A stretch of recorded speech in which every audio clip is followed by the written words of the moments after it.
एक गांव में एक बूढ़े बाबा रहते थे। उनका नाम महेश था। वो बड़े ही सरल और शांत स्वभाव के व्यक्ति थे। गांव वाले उन्हें बहुत मानते थे और उनकी सलाह को बड़े ध्यान से सुनते थे। एक दिन गांव में एक युवा व्यक्ति रवि आया जो बहुत ही अभिमानी और जिद्दी था।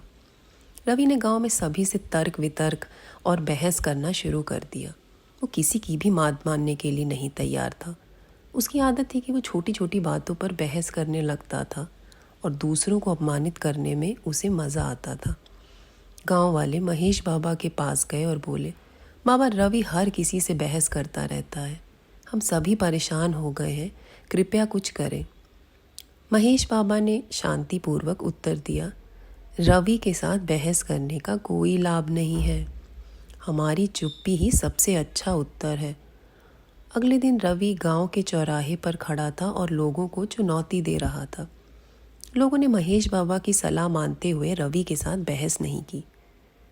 रवि ने इस स्थिति को देखा और वो और ज़्यादा गुस्से में आ गया। वो ज़ोर ज़ोर से चिल्लाने लगा। महेश बाबा धीरे धीरे चौराहे पर पहुँचे और उन्होंने रवि से पूछा, क्यों बेटा, तुम इतना गुस्सा क्यों हो? रवि ने गुस्से में कहा, आपको क्या लगता है कि आप मेरे सवालों से बच सकते हैं? मैं सबको चुनौती देता हूँ। महेश बाबा ने मुस्कुराते हुए जवाब दिया, मैं तुम्हारे सवालों का कोई उत्तर नहीं दूंगा। बस मैं तुम्हें एक बात कहना चाहता हूँ। तुम्हें सभी को ये साबित करने की ज़रूरत नहीं है कि तुम सही हो। हर व्यक्ति का अपना नज़रिया और सोचने का तरीका होता है और वो लोग हमेशा अपनी सोच से ही निर्णय लेंगे, चाहे तुम कितना भी तर्क क्यों ना करो। जीवन बहुत कीमती और छोटा है। इसे बेकार की बहस में बर्बाद मत करो। अगर कोई बात तुम्हारी शांति को परेशान कर रही है तो उसे नज़रअंदाज करना ही सबसे अच्छा विकल्प हो सकता है। लोगों की बातें, चाहे वो अच्छी हो या बुरी, तुम्हें जीवन भर सुननी पड़ेंगी। इस बात को समझना बहुत ज़रूरी है कि तुम्हें खुद को जीवन भर बहस करके सही साबित नहीं करना है। कभी कभी मुस्कुराते हुए और शांति के साथ आगे बढ़ना ही सबसे अच्छा होता है।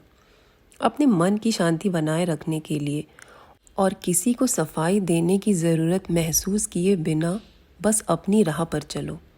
ये तुम्हारे मन के स्वास्थ्य और खुशी के लिए सबसे अच्छा उपाय होगा।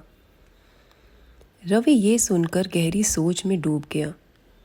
उसने महसूस किया कि उसके ज़िद और बहस का कोई मतलब नहीं था।